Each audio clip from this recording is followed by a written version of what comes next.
the record button. And so Sarah, you're on tap to lead us for devotions tonight. Thank you so much. All right, sure. I'm going to read a story. I was hoping to have a picture book, but unfortunately it didn't come through at the library fast enough. It's the story of Stone Soup. So I've got a version from the learningtogive.org that I'll read. Once upon a time, there was a great famine, which means there wasn't enough food to go around. The people in one small village didn't have enough to eat, and definitely not enough to store away for the winter. People were afraid their families would go hungry, so they hid the small amount of food that they did have. They even hid their food from their friends and neighbors. One day, a wandering soldier came into the village. He asked the different people he met about finding a place to eat and sleep for the night. There's not a bite to eat in the whole country, they told him. You better keep moving on. Oh, I have everything I need, he said. In fact, I'd like to make some stone soup to share with all of you. He pulled a big black cooking pot from his wagon. He filled it with water and built a fire under it. Then he reached slowly into his knapsack, and while several villagers watched, he pulled a plain gray stone from a cloth bag and dropped it into the water. By now, hearing about the magic stone, most of the villagers were surrounding the soldier and his cooking pot. As the soldier sniffed the stone soup and licked his lips, the villagers began to overcome their lack of trust. Ah, the soldier said to himself, I do like a tasty stone soup. Of course, stone soup with cabbage is even better. Soon a villager ran from his house into the village square holding a cabbage. I have this cabbage from my garden, he said as he held it out for the soldier. Fantastic, cried the soldier. The soldier cut up the cabbage and added it to the pot. You know, I once had stone soup with cabbage and a bit of beef, and it was delicious. The butcher said he thought he could find some beef scraps. He ran back to his shop, and other villagers offered bits of vegetables from their own gardens, potatoes, onions, carrots, and celery. Soon the big black pot was bubbling and steaming. When the soup was ready, everyone in the village ate a bowl of soup, and it was delicious. The villagers offered the soldier money and other treasures for the magic stone, but he refused to sell it. He had many offers for a cot to sleep on that night. The next day, he traveled on his way. The end. I would like to end with a prayer. Oh Lord, we thank you for this day and for this opportunity to gather together. Keep us focused on the work that you would have us do in the world. Just like the miracle of Jesus feeding the 5,000, we remember that with faith and gratitude and an offering of what we have, even if it seems like it's very little, we can do great things in your name. Amen. Amen. You know, Amen. I don't want to take away too much time, but I just want to point out that the connection with the feeding miracles in the Gospels is very close there. There's a very good reading of those that says that that's exactly what's going on. Jesus does indeed break and bless the bread, but it doesn't say that the bread miraculously multiplies. And I think the way, or it does, but the way it does is that the disciples are commissioned to take that bread out to the crowd and to distribute it. And the reading I like says that as they do that, people who have been, storing bread up their sleeves for the journey, who have been ashamed to eat it in front of people, now see that people are eating bread and they're ashamed to keep hiding there, so they bring theirs out. And lo and behold, miraculously, quote unquote, there's enough bread for everybody. Well, and I think that's true, Kurt. And I think in a time of great transition, those are times when it seems like we become more conservative and we become more grabbing hold of what we have because we're not sure what we're going to need. And I think a time of pastoral transition is kind of the same thing. So that's kind of what I was thinking in terms of not just with food, but with our gifts and with our talents, kind of all going into the same melting pot that is our congregation. So that's kind of where I was going with that. Yeah. No, absolutely. And Yeah. and the one other thing I would say is being conservative is not necessarily a bad thing, of course. There are Right. times when it's appropriate to be conservative, but the thing is to, judge from your mind and your heart and see what's the right thing. Exactly. Thank you, Sarah. That was really lovely. And so before we move on, though, who wants to volunteer to do devotions next month? Janet Williams, thank you so much. I might need a reminder though, like a week beforehand. All right, I can do it. All right, so I'm sure you've all read the minutes from the February council meeting. Are there any changes that need to be made on those minutes? Or can I get a movement to approve? I move to approve. Thanks, Kurt. And a second? I'll second that. Thank you, Sarah. Moved and seconded. Everyone who agrees, thumbs up. Great. That passed, Tim, for your notes. Thank you so much. And next, in case you haven't, if you missed the service where Pastor Phil was our presider, please welcome Pastor Phil. And he's going to talk to us about our transition. So let me know, Phil, when you want me to share the draft of the interim's contract, let me know and I can share that on my screen. All right, sounds good. Thanks, Debbie, and thanks y'all for having me this evening. It's pretty typical that I meet with councils right at the beginning of a time of transition. And so I'm grateful to be able to be with y'all this evening. And what I hope to do is kind of talk about transition in real big, kind of a broad brush, and share a little bit about how I think about pastoral transition and that philosophy, and kind of the framework that I work on. And then we'll zero in on next steps and kind of what y'all need to attend to. And it's at that point that we'll jump into the draft interim ministry agreement that'll come before you. And so, because that's kind of one of the key next steps. And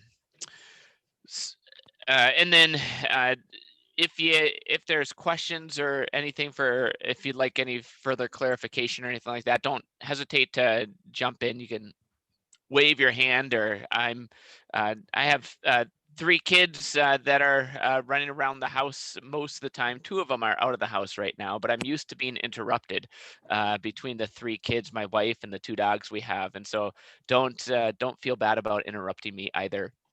And so just kind of broad brush thinking about transition and kind of how I think about that and frame that. You can think about transition as happening in 3 basics, or 3 big steps. And you all are actually on past step 1 already. And because the first step to transition is the leave taking part.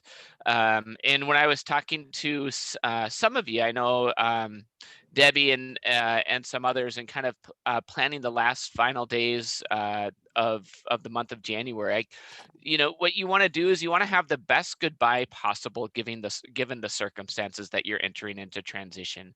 And so we worked on kind of planning the best goodbye possible.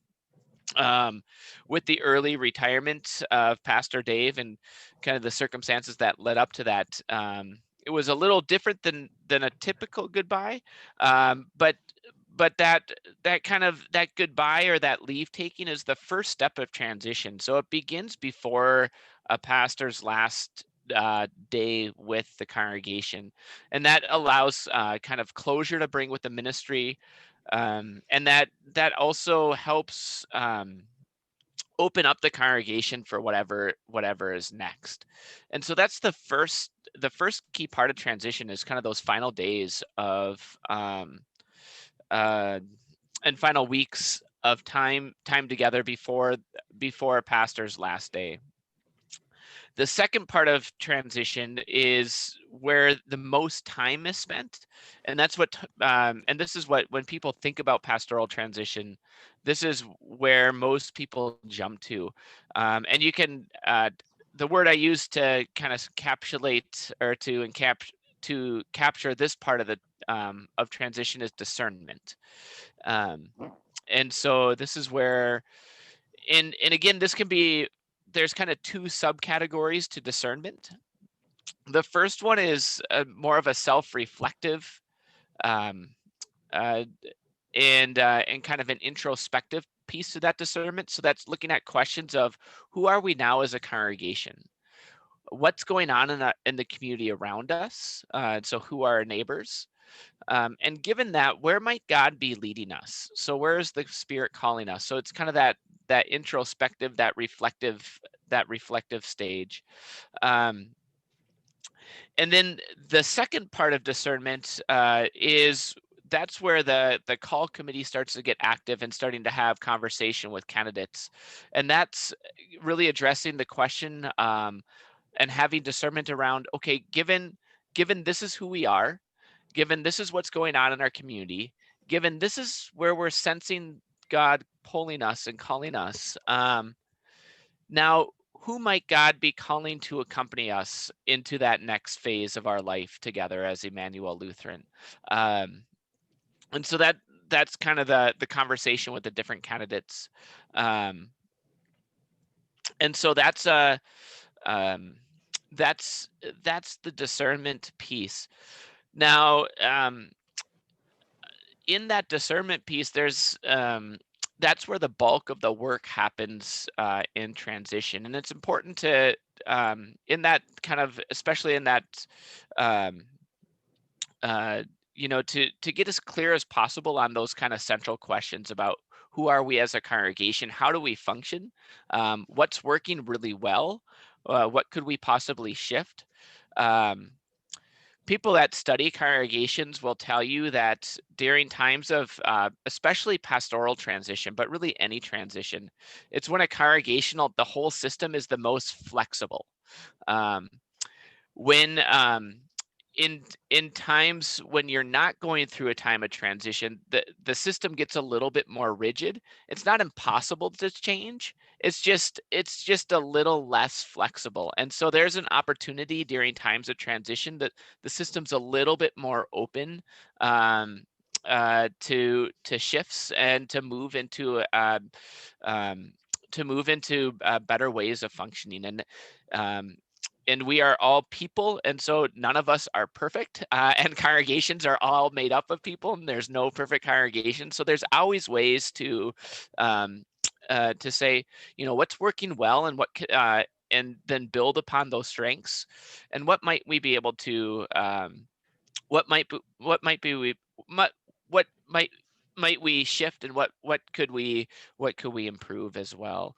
And so that's a key piece to that. Again, that's all part of discerning, right? It's discerning identity, it's discerning what's going well, it's discerning what to hold on to, it's discerning what to let go of, and then it's eventually it's discerning, okay, where's God's Spirit pulling us, and who might God's Spirit be calling to accompany us into that next phase, to walk with us. So that's the discernment piece of transition, and that goes all the way up until the congregation will gather in a special meeting of the congregation to extend a call to your next pastor. That's the final step to that discernment piece, where the congregation says, yes, this is where we sense God, or who we sense God calling to us. The final piece of transition, kind of big, again, in broad strokes, happens after that call is extended, and after that next pastor begins their ministry with Emmanuel. And you can sum this up as a warm welcome. And so that's the first weeks, and really the first month and into the first year or more of ministry together after that call is extended. because the transition time is not over as soon as that call is extended and accepted, but it really continues as the congregation and as your next pastor are getting to know one another, and um, and figuring out, how is this all going to work now. um, and so transition, it's longer than the time of, this in between time where you're being served by an interim pastor, but it goes before that and extends after that as well. And I think it's helpful to kind of have that bigger framework in mind, and in the back of our heads as we're thinking about transition work, um, so that especially at this point, so that at the end of the day, when that call you know um, when that call is extended, that you think, oh well, now we're done with this and we don't have anything else to attend to. It's like, well, no, there's still transition, and that's still a helpful way um, to think about kind of the stage of life that Emmanuel's in. Um, so that's the big picture stuff, and I can send that in a summary to y'all, as well, and so that you have that in front of you as also. Um, Now, as far as next steps, really the key next thing to attend to is getting an interim pastor in place. I think, and so we have, as Deb mentioned, we have a draft interim ministry agreement to consider tonight. We've been in conversation with Pastor Nick Nikolai. He's a retired pastor living in Pullman, and retired. He's served the last 21 years of his ministry. He served as campus pastor to Washington State University, and for the last 8+ years of that time, he was half-time called to WSU campus ministry, and then contracted half-time to Troy Lutheran Church. And so he would kind of leapfrog y'all, leapfrog Emmanuel as on his way from Pullman out to Troy, and then back. And And Pastor Phil, so one mhm. other thing you might not know is that he would always be our presiding minister at Cordelia Lutheran Church, which is just a That's little bitty rural church, and he would lead our Easter morning service. Yep, that's right. So if you've been out to Cordelia, which I think that's the oldest church building in Idaho, or pretty close. I know it's the oldest Lutheran church Yeah. building in Idaho, um, and so it yeah, a lot of history there, and um, certainly knows the Palouse well. Knows kind of the dynamics, being in a college town, a university town, and what's that like.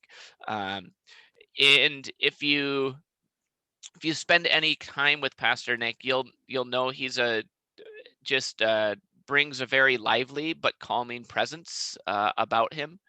He's very inquisitive and asks wonderful questions, and has a really good way of kind of framing things and seeing things. And so And let's just admit it, he's a little bit unusual, but I mean that in a good way. yes, yep. Well, uh, he hangs around the jazz department at WSU, and having my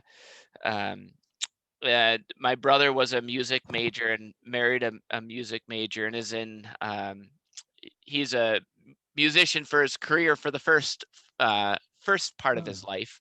Um, I can say that, folks that hang around those tend to be a little bit different than the rest of us, but also in a good way. And so that's not a bad thing. Um, but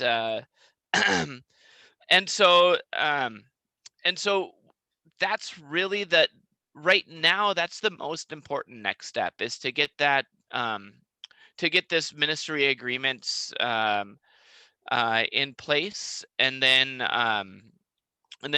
really Pastor Nick is he's ready to go, and so could be starting as soon as next week. Wow. And so the way that that is to say, there's been a ton of conversation between Debbie, myself, Pastor Nick, and Carolyn, just to start ironing out the details of what this interim ministry agreement will look like, at least for the first part of the transition process. The way, so if you look at the Synod Constitution, it will say that interim pastors are appointed by the Synod bishop. And so interims are not called by the congregation, but they're one of the few places where the office of bishop has almost complete complete authority. The way that we like to frame that is interim pastors are appointed by the Synod bishop with the consent or with the approval of the congregational council. And so we would never just appoint somebody without getting the approval from the full council. And the way that kind of functions is once we look at the interim ministry agreement, you'll notice that it's signed by three different persons. One is a representative of the council, and that's typically the president of the congregation, but they're signing on behalf of the whole council. So they don't have the authority to sign without the approval of the full council. It's the second person is the interim pastor signs off on it. And then the third person is Bishop Kristen Kemple will sign it. So there's three signature lines. And so that's kind of the nuts and bolts of it. And then and so that really is the next task. And then once we get kind of that ironed out, these first weeks and months of the transition time will be just an opportunity for you all to get to know Pastor Nick and Pastor Nick to get to know all you all. And as you're doing that, you'll kind of, as Pastor Nick's getting to know you, we'll start helping to kind of reflect back to you that question of, okay, who is Emmanuel? And so just through kind of, and so that it'll jump right into that discernment period. But it might not feel like much is happening, but that's okay, and that's on purpose. But really, it is really diving right into that discernment piece of figuring out, well, who exactly is Emmanuel? What makes you tick right now? And that's one of the key things that Pastor Nick as interim will be about in these early months. So these further down on the agenda, you'll notice that there'll be conversation about the severance package to Pastor Dave, and so Emmanuel has, especially through the end of May, a significant financial commitment to that. And so the way that this interim ministry agreement, and Deb, maybe you can go ahead and share it as I'm talking. Mhm. The way this interim ministry agreement is framed is that through the end of May, it's going to be at 2/3 time, full-time equivalent. And so, and then in April, so really only a month away from now, that will be reassessed to see if, what will, to see after May if moving to full-time at that point will make more sense. And so I think that's workable. I think yeah, so that's the second page there.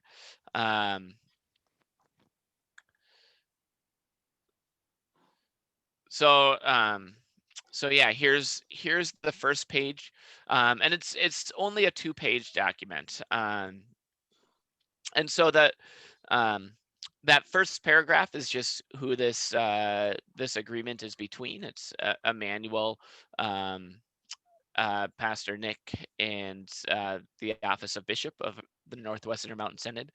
That second paragraph is well, it's very standard. It's kind of what's a part of all interim ministry agreements, and essentially it can be summarized as the interim pastor will function and have all of the same kind of responsibilities and privileges as a called pastor. And so that's that summary or that paragraph in summary. And then the bullet points are what's particular about this this particular agreement. And some of these are actually pretty standard. And so interim pastors are not, by design, they're not available for call. And that's certainly going to be the case for this. And so if you like Pastor Nick a lot, tough luck. You're not going to be able to call him. If you don't like him, you're in luck. You're not going to be able to call him. You're not stuck with him forever. And so, but that's part of the work of interims is asking questions. And sometimes those questions can be a little bit agitating, and that's okay. But interims are not forever. And again, these first few bullet points are pretty standard. And so that second one is it's a Senate call. And the interim pastors work closely with the bishop's office on how things are going. The interim pastors are expected to participate in kind of the local pastoral network, both cluster and ecumenical colleagues. And then vacation time is 4 weeks is standard a year. That's our Senate guidelines, and they're prorated at a week a quarter. And that makes more sense to lay that out in interims, because they tend to be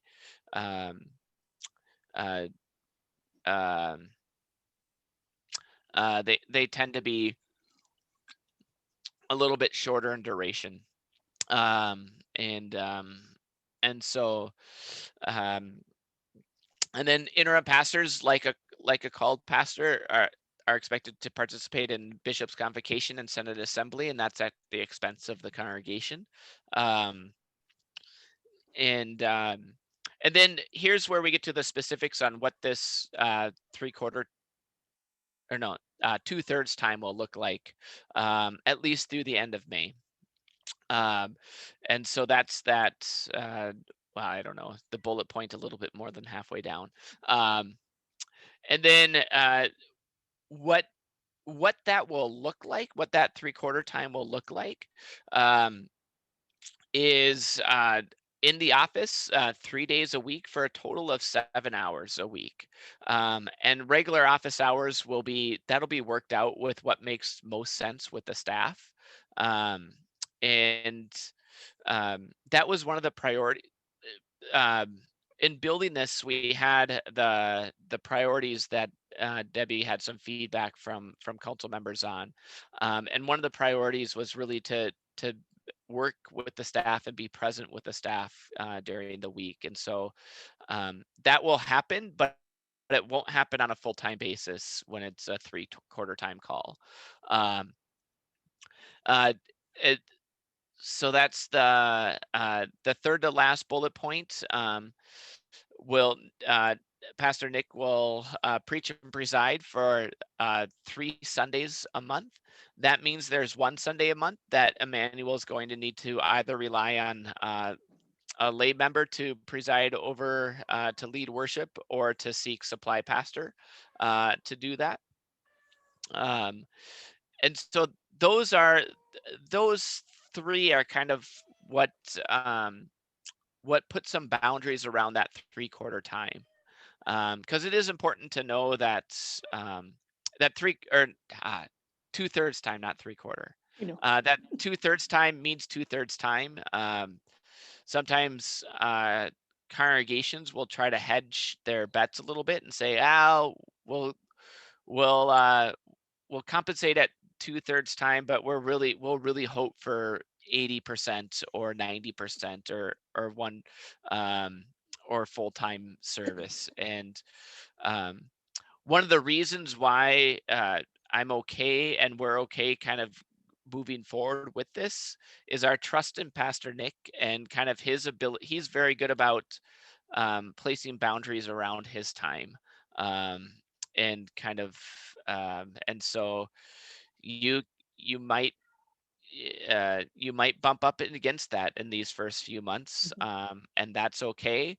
And Emmanuel will be okay, even if something doesn't get done. At least get done in the timeline um, that might be expected.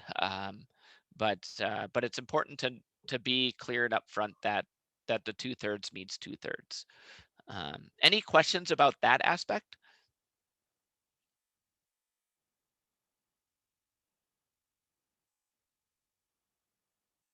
All right.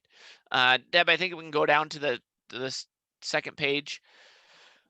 Um, I think Janet McIntosh had a question. oh, okay. Sorry to interrupt. No, that's great.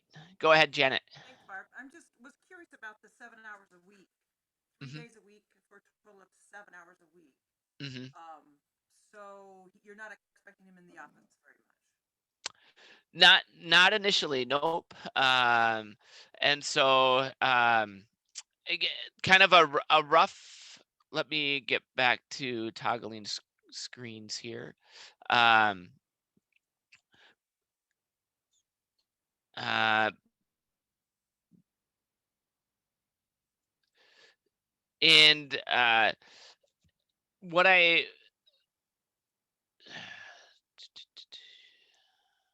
just want to get this in front of me, so I'm speaking from what I know instead of just memory, and then I don't have to go back and correct myself.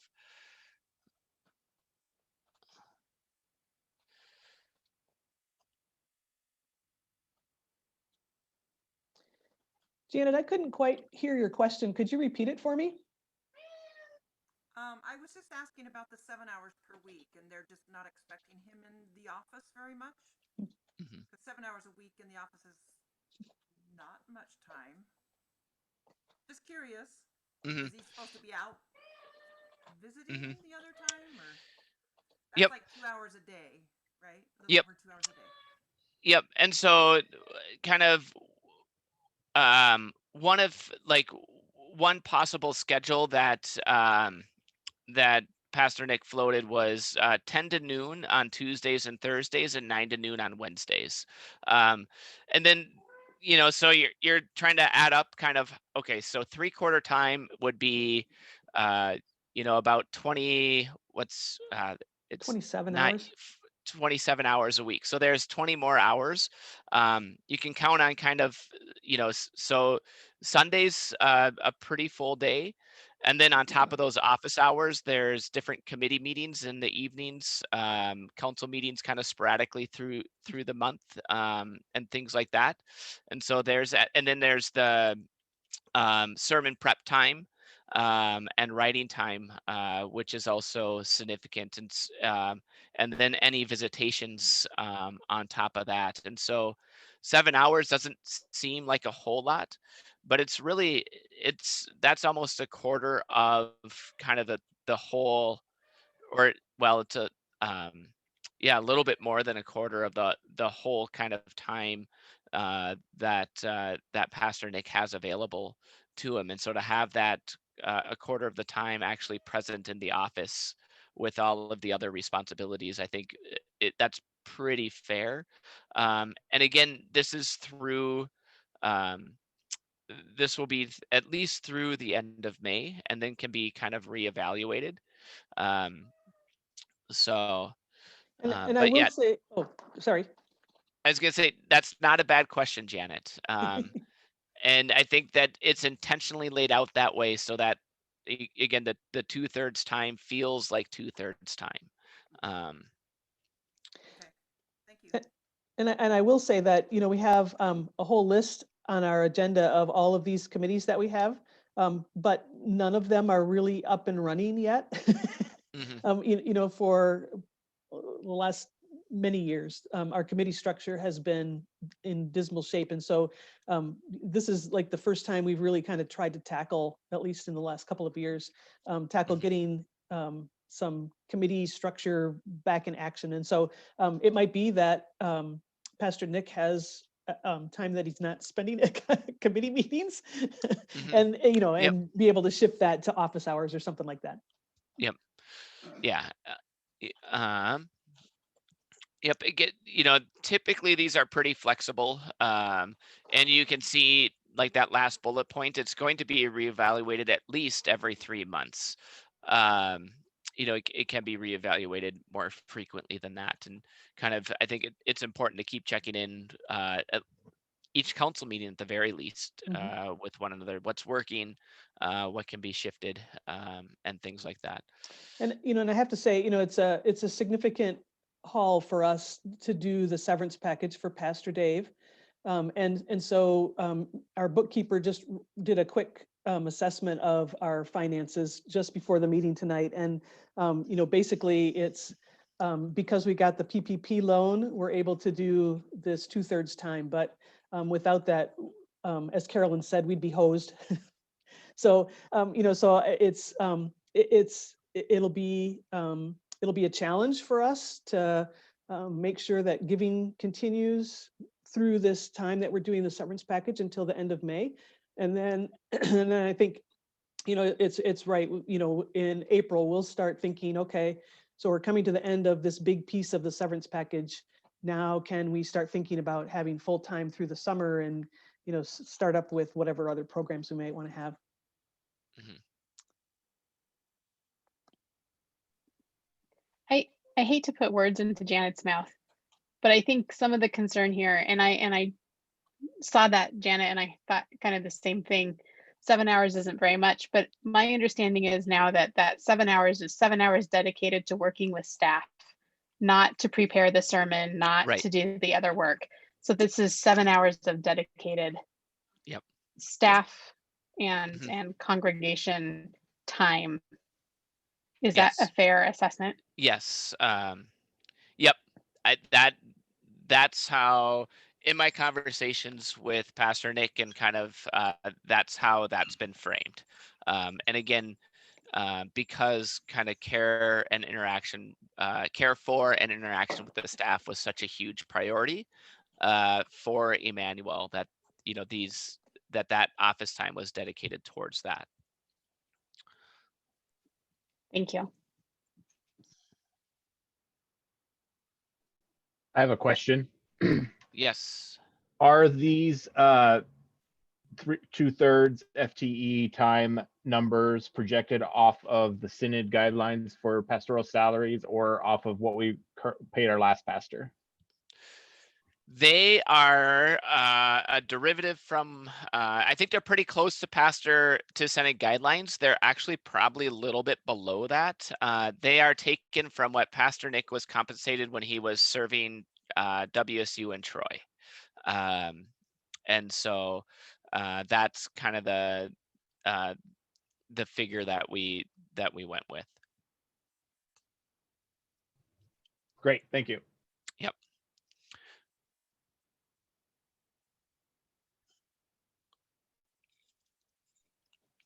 I have a question. If Mhm. it's, I don't know if it's time to get to that yet or not, but on the figures there, does Pastor Nick not live in Pullman anymore? He does live in Pullman. Yep. So I'm just curious about the housing piece rather than just paying him mileage. So the housing piece is clergy compensation is broken down into two parts, kind of the base salary and then housing allowance. And that's the normal way that the compensation is broken down.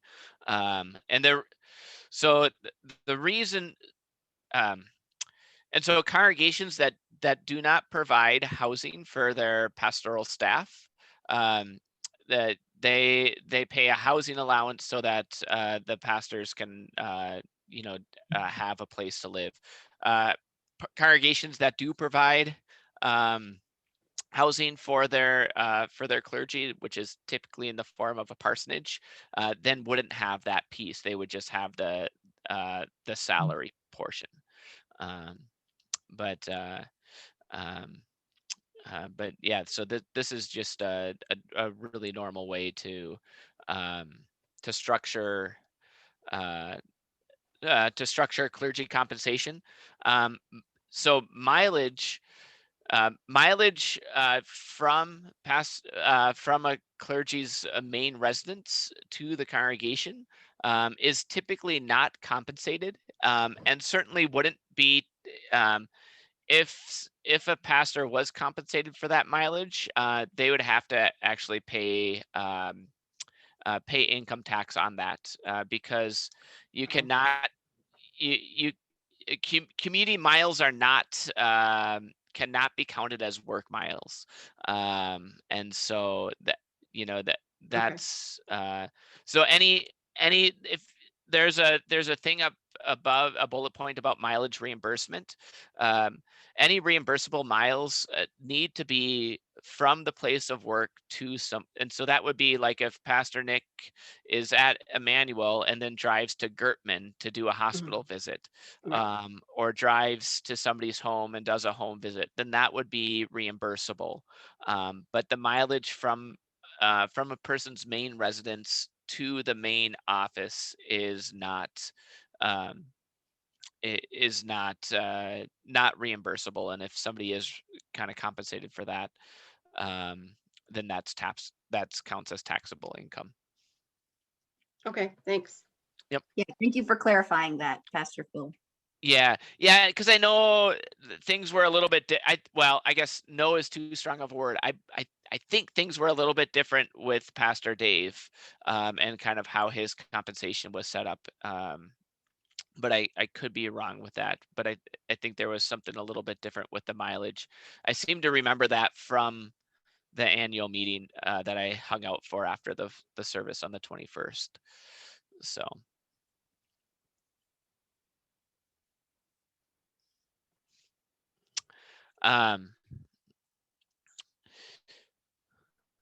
Yeah, and so that's the again that's the inter-ministry agreement. Again, we try to keep it as a simple document, but also try to make sure all the main points are kept. One of the things that I think would be a good idea, and that we will do, is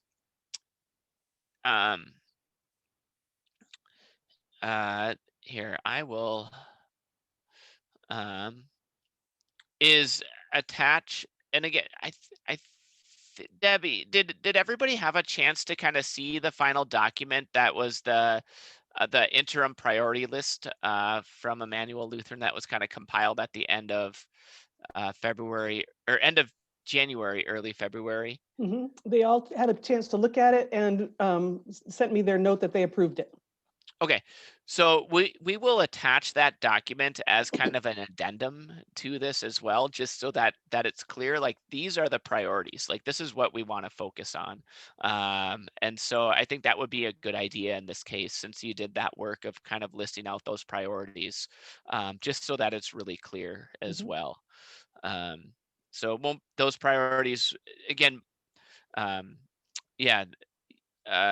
those priorities will be, that document will be attached as an addendum to this. Perfect.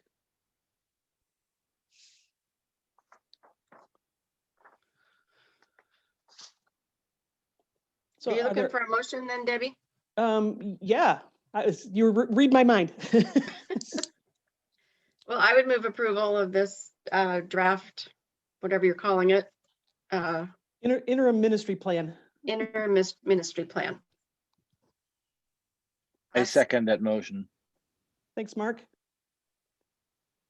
All those in favor, say aye. or thumbs up, or however you want to do that. Yeah, thumbs up. Opposed? All right, Tim, it looks like that passed. Although I don't have, oh, there you are. Sorry, I keep track of people. All right, so that has passed. So Phil, you'll keep us posted on like first day? Yeah, so Nick's ready to go March 8th on Monday. Okay, And so I don't see why, because so this is so that's to probably his back up day it, off. yeah, I don't know what his off day is going to be. But just to kind of tell a little bit more of the story of the process of this is kind of we worked with the priorities and kind of put together that first page, and then Debbie, Carolyn, and I started throwing around numbers. And then I had a conversation with Nick about those numbers, and Nick made some revisions to to both the numbers and also the first page, and some suggestions, and that's essentially what came before you tonight. And so without any kind of major changes or anything like that, I anticipate that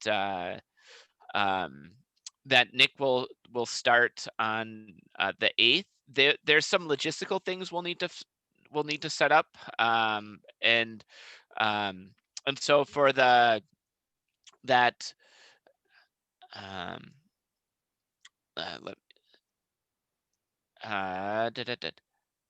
for that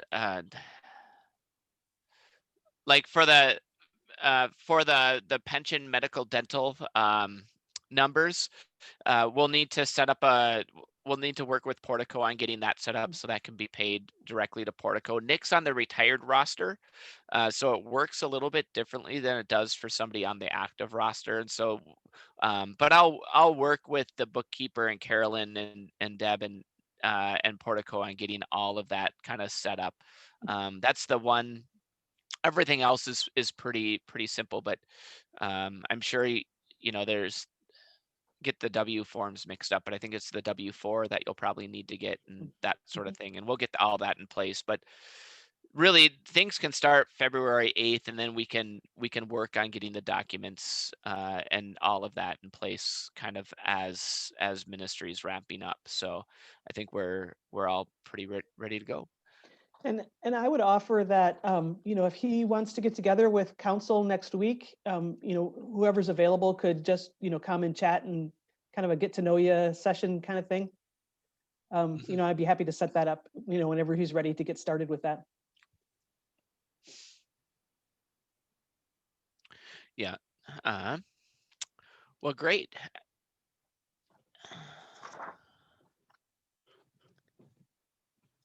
So are there any other questions about the transition? It's a lot to think about. I have a You- question, but Yeah, it's Mark. not about the transition. It's about the transition after the transition. So this is a 3-month contract with open renewal for another 3 months, as I read it. How is this, and this is just me being naive about these things, how is it generally assumed to work? Do we expect that Pastor Nick and the call committee after by the end of May may have come to a very good, succinct idea of where we as a congregation go, and the synod will at that point have candidates that we interview? Or is it more until a suitable candidate is found, and that might take much longer? So Yeah. that's the only. Yeah, and so good question, Mark, and thanks for bringing that up. So typically this in between time for congregations is 8 to 15 months is kind of the normal time frame. And so that's what's usual. The most important thing for me is not so much how long it takes, but that that good discernment work is being done. And so that's what's critical. And if that takes, however long that takes, that's what's important, because the better that work is done and the more clear that is, uh,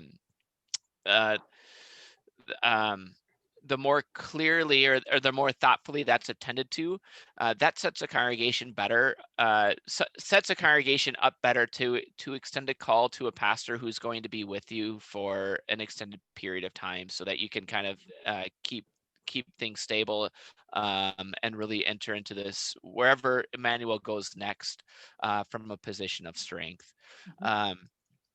And so it's hard to put a timetable on it, but that's what's usual. Um, I I I don't think it's I don't think this would surprise anybody in saying that Emmanuel has entered this transition in a little bit more unusual circumstance. There's some tension and some conflict going into this, and when that's the case, it usually means it's important to attend to that, and so that can tend to push it more towards that 12 to 15-month time period rather than that 8-month time period. um, and so it's really important not to rush, just so that you can make sure that the congregation and leadership has had time to kind of process, okay, what just happened, what can we learn from it, and where do we go from here? And that just takes some time. And so we won't be rushing through this, but it's, I don't think it's important. It's important not to, be complacent either, to move with intentionality. Anne. Yeah, I'm just looking back. I have the records from the last time we went through this. I was on I don't remember actually if I was on the call committee or if I was involved in all this because I was on exec committee, but we did the ministry site profile. Is that still the structure that the synod provides to? Yep. Because that involved, I know we did a big survey of everybody in the congregation that followed all the questions on the site profile, and that was a lengthy process to get all that data and talk through it. And yeah, okay. Yep. And so still the same form. It's the ministries. It's very similar, if not the same. There might be a few tweaks to the form, but it'll be really similar. And I was just looking at all the demographic stuff on that too. I know that was a big project to just figure out who our congregation is. So I guess it's pretty timely that Monica and I are working on that, although I need to do some work that I haven't done yet, but we'll get going on that. Well, and when we had Diane Butler Bass came and talked to our congregation about gratitude, we did those little mini workshops. And so some of that work is more updated than the past, ministry profile, but so that will be handy to have that information on hand when the call committee gets started to do that. Yeah, absolutely. Yeah, certainly draw from recent things that you've done. You don't have to, that can be really, really helpful. And Phil, I had one other question too. In the I don't know, the severance package, it says that we can't call anyone while we're still paying the severance. And so, so our big severance piece is through May, but does that also include, that we're paying pension through next April? Yeah.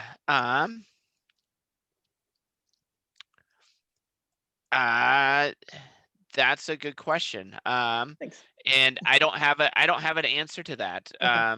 This and so I think what I will say is we'll cross that bridge when we have to, or if we have to, and kind of figure out. Yeah, I'd have to have conversation with Kristen about that and give some more thought to that. But I wouldn't get too concerned about that at this point. And I think we'll figure that out when and if we need to. Perfect. Thanks. Any other questions?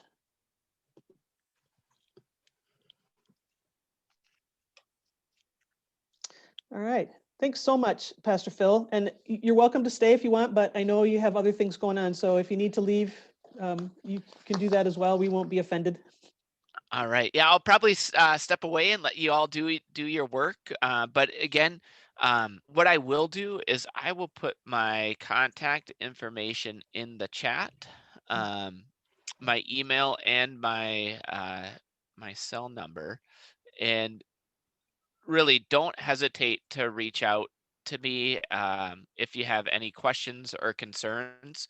I'm the Senate staff person that that will be taking point with you through this transition process. And so, yeah, I'm here to walk with you and to accompany you and to answer any concerns or address any questions that you have. And so, really don't hesitate to reach out to me. Okay. I'd be happy to have conversation with any of you and to respond to anything that you might want to bring up. Fabulous. So. Thank you so much. Yes, no problem. All right, blessings on your on the rest of your meeting, and thanks for making time for this. And I think I'm grateful that you all move forward with Pastor Nick. I think that's going to work really well, and be a really good person for you to walk through this time of transition. So, all right, take Thank you. care. All right, bye-bye. Thank you, Pastor. I'm gonna step out. I'll see ya. Okay, thanks, Janet. Bye, Janet. Bye. I'm also going to sign out. Guys, have a good night. All right, thanks, Monica. Bye-bye. Hi, Monica. Yep. Bye. Bye-bye. Is it something we said? All right. So I sent you all a copy of the severance package as we know it this week. It seems like it's continually changing, but I think we've kind of pretty much got it nailed down what we owe. So through May, we are paying almost a little over $11,000 if my memory serves me correctly. I don't have it right in front of me, but about $11,000 per month. And then from June through next April, we will just be paying that pension piece, which is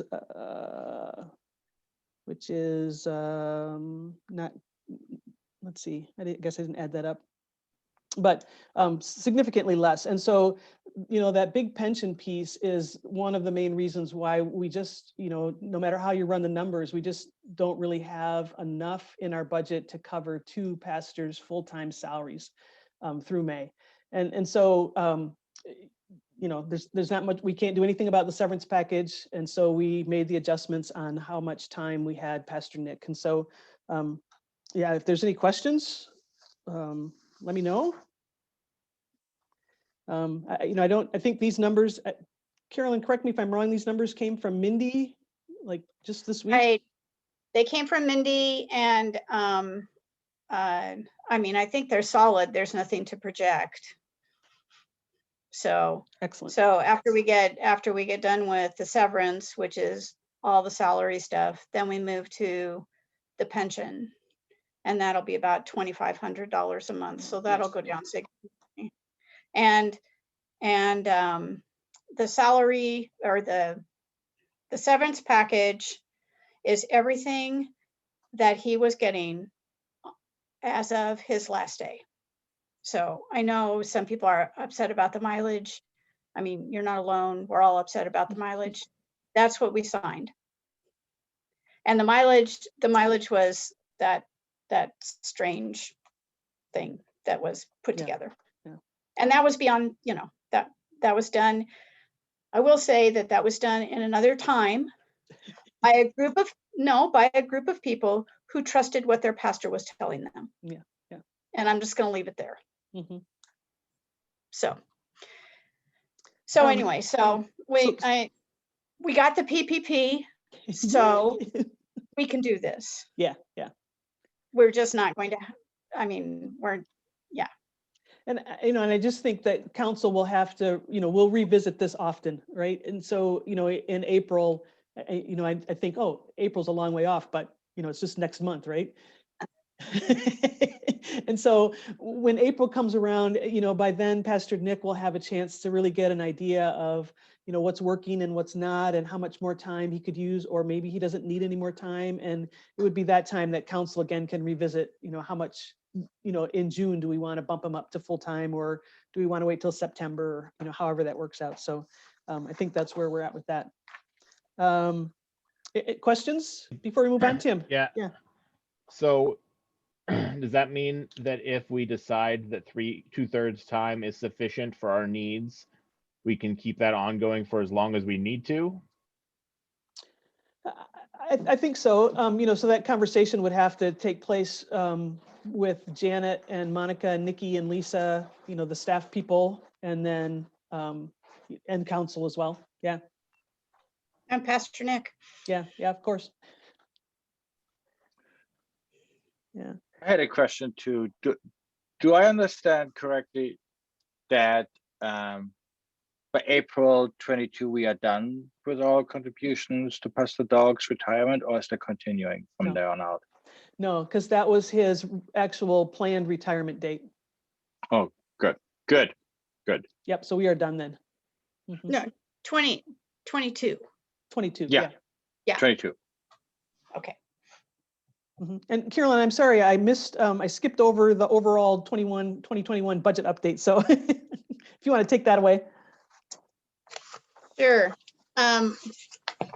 Okay, so real quickly, I'm sorry I sent you, I'm apologizing now for the rest of the year for probably always sending you your information at the last minute. Having the meeting at the first of the month is very difficult for Mindy to pull the figures together. If Mindy doesn't have the figures together, then I'm just going by the seat of my pants, and you do not want me to do that. And we realized that a year ago, last January, when we picked an early in the month time, or whenever it was we picked that, we knew that budget numbers wouldn't be up to date, and if we didn't have them, we were okay with that, and we would get them when they were available. So, Yeah, not always send them out. Don't worry about it. Okay. So briefly, the first 2 months of the year, we we're at about 10% of our income expectation.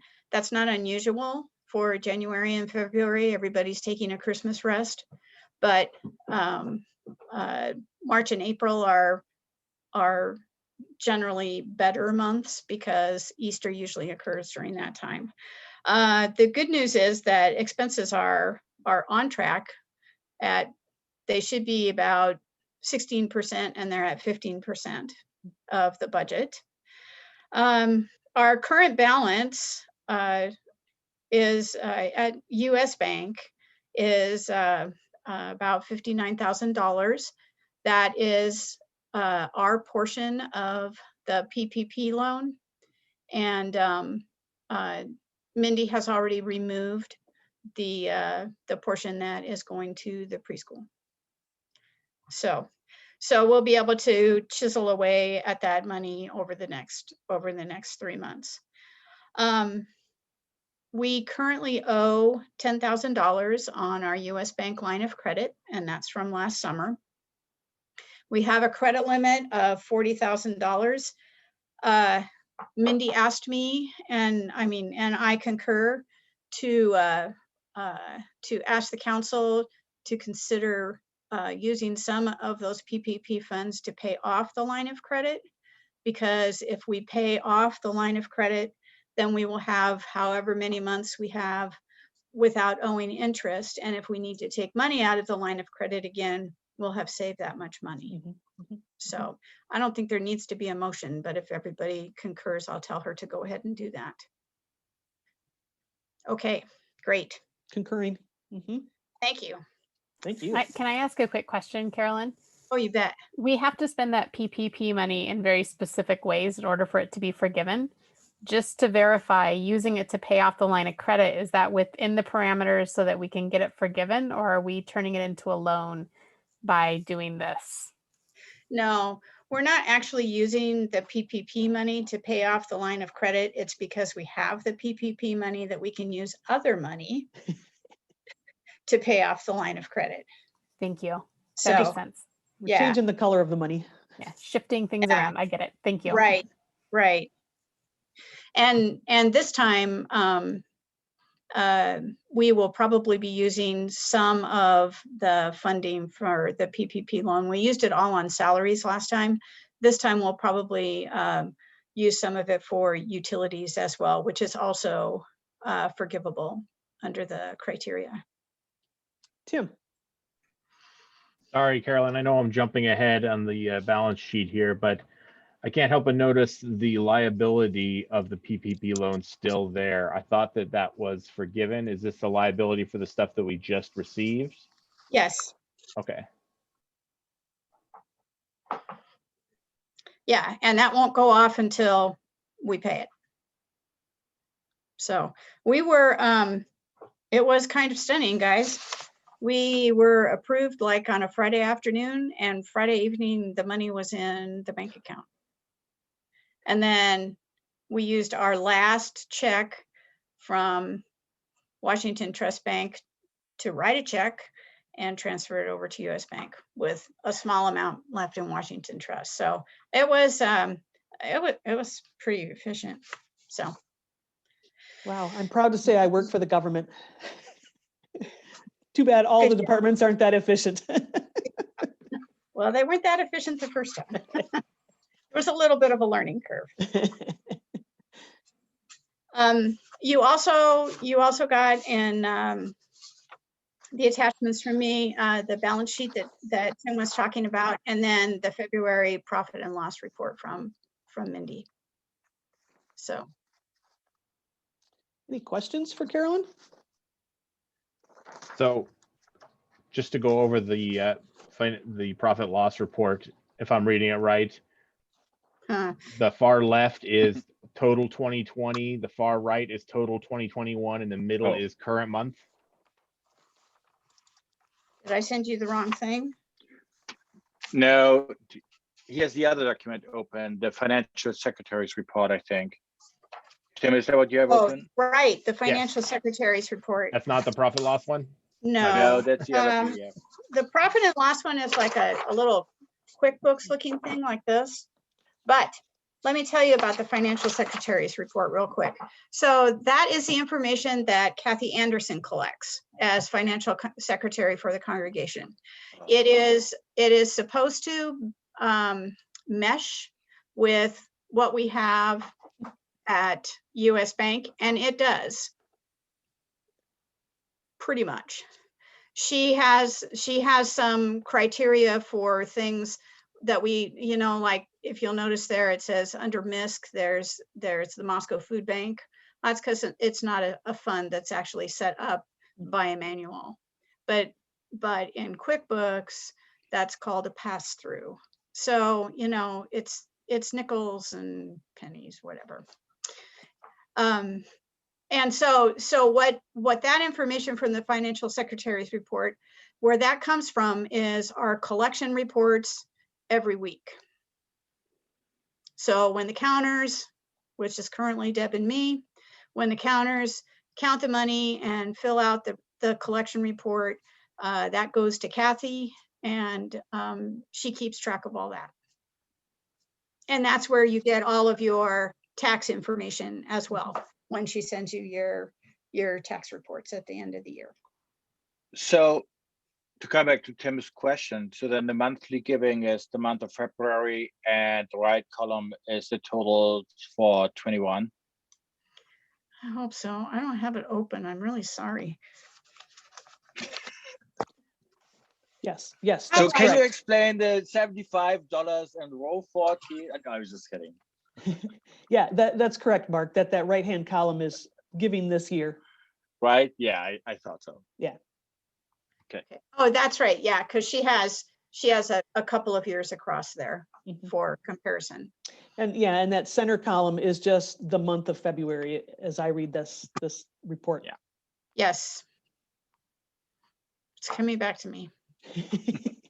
Phew, good, glad I could help. I thought I had everything open. I'm sorry. Any other questions about that?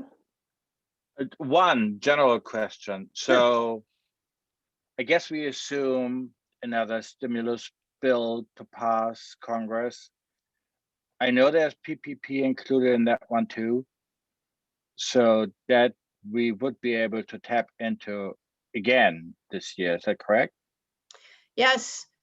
Yes, I mean, I hope so. They have, instead of a kind of a free-for-all like it was last time, they actually have some more there.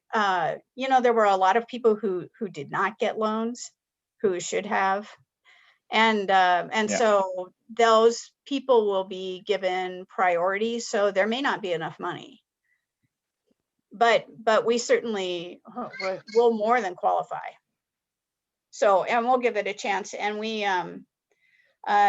now, you know, we're a well-oiled machine with Washington. We kind of all know what we're doing. Excellent. So, Other questions? So yeah, we can always hope for that. Yeah, I think that'd be great.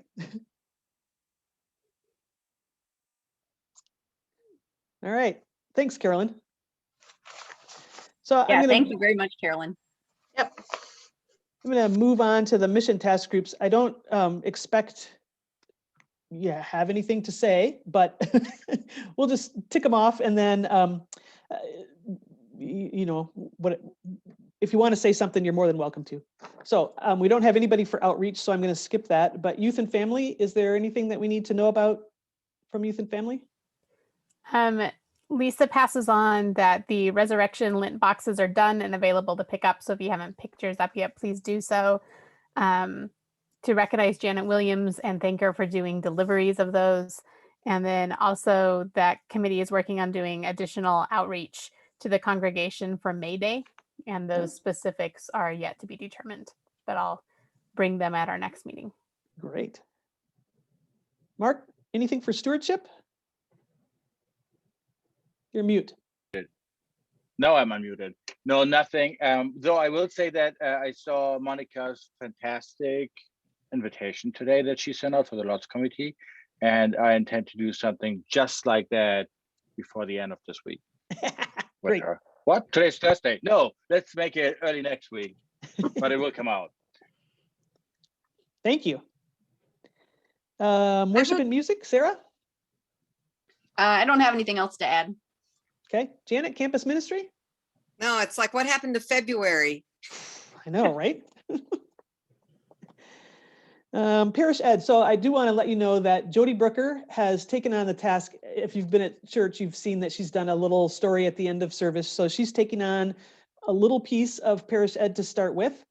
She is fabulous. And Monica is going to be leaving the preschool board and is going to join Jody on Parish Ed to help her with that task. I asked Jody to start small, and then as she felt comfortable or as more people joined the committee to, you know, go wild, however they needed to. And then finance, that committee is pretty much set. And I had sent a message to Kevin to see if he wanted to be on finance, but he never replied back. So if you happen to see him and you could nudge him. I think he's hanging around here somewhere. All right. You just ask him if he's interested. You can let him know that there are 5 other people that are on it.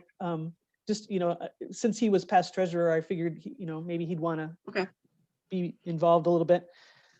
And I have one more item under task groups about mission endowment. I'm on that committee, but I assume now that I'm on council that I'm technically the council rep on that committee. Is that correct? Mm-hmm. I don't know if it matters, but we only have me and Robbie and Walter.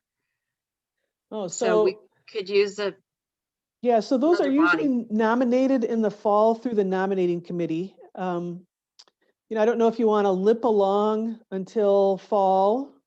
But, you know, if you've got somebody who's interested in being on Mission Endowment and they, you know, I'd say bring them on and bring them along, and then we'll ratify their name at the council meeting in December.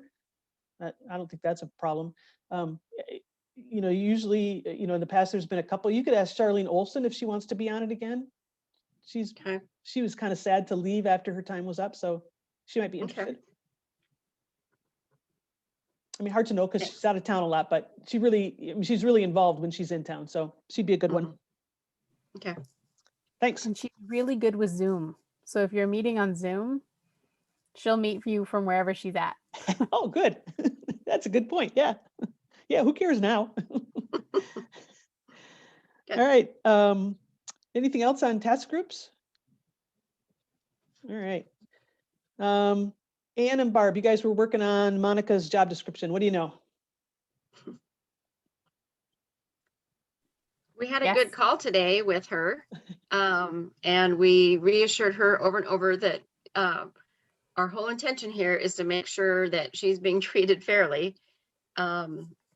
She estimates that she's working 30 hours a week.